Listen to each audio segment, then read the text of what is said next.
I'm Paul Sherland with IX Brand SEO Services Company, and I'm here in Austin, Texas, with Mike Blumenthal of Local University, and I'm a Local U veteran. I've been to 5 Local U's, and I've learned something new, many things new every time I've been here. We're going to be talking about the future of internet marketing, and especially for small business in the next 3, 4, 5 years. And there have been a lot of changes in search engine optimization, in social media, and in the way Google and the other search engines return search results. Also in artificial intelligence, the amount of data collected about consumers and customers and internet users. So I was wondering if you could just share some thoughts about what let's you. go back a little bit in history, if you don't mind, right? So, Google started local in 2004, 2005. It was basically as a variation of search. And so the first 7 years of local search with Google was really about search engine optimization. As Google evolved, they changed their internal architecture. They basically dominated and decimated that marketplace. They basically put out, in 2005, there were a lot of competitors. And today's market, for that sort of main chunk of the market where people are looking for local businesses, they've become the dominant player. And in that, they've made a transition sort of away from the search engine optimization towards for them, sort of a inbound sales organization where they're looking to attract small businesses so they can upsell them on AdWords or other products. Although the product is still useful, you're seeing a transition in local right now of it not being so much a search opportunity as a platform for transactions, like restaurant reservations or hotel bookings. Google is there, but there are other people there too. So it's a little difficult to know. Obviously, the future is always unpredictable, so my opinion is good or as bad as the next person's. There's several big trends. Google dominates local search as we know it today.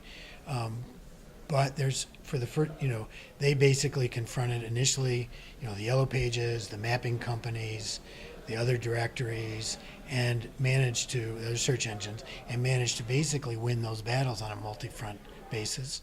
They're now confronted with a different level of competition, right? With the form of Apple on the cell phone, form of Facebook on social, and the form of PayPal on payments and Amazon on marketplaces, right?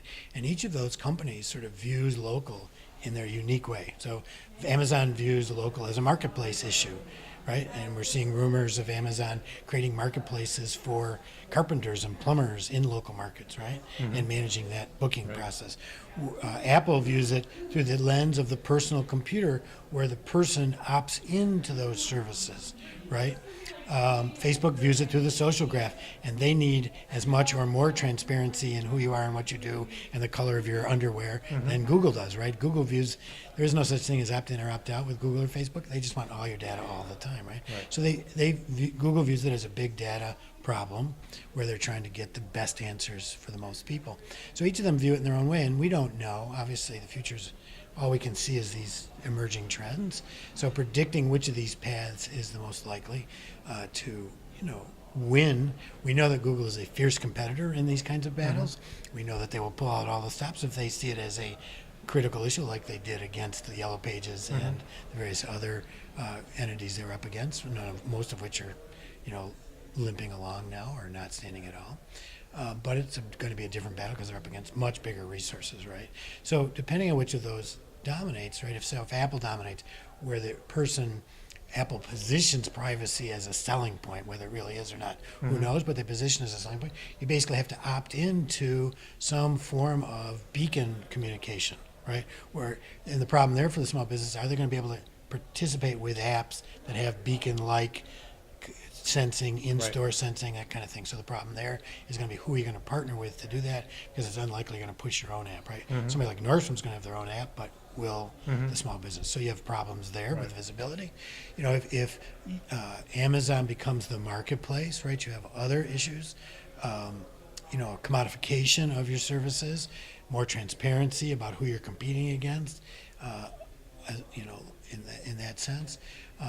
Google is Google. Obviously, they're going to predicate. They know ads. They basically collate and collect information and use it to sell ads. That's their model.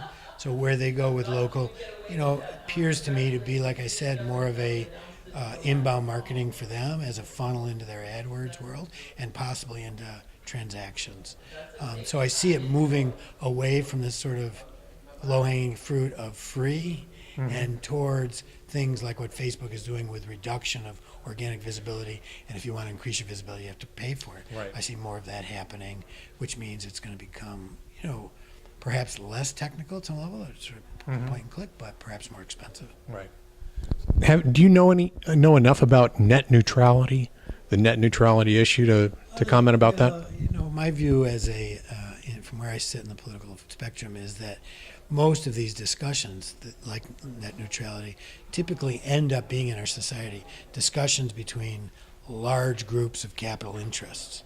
In other words, this basic discrepancy is a different business interest between one group and another, right? So while as individuals we are largely affected by this, our opinions largely are not going to be weighed in the final outcome because the decisions are made in the halls of the Federal Trade FCC or the FTC, and these large corporations are going to battle it out. I see net neutrality, while important to all of us, likely occurring to a large extent, assuming the lack of political organization out of our realm.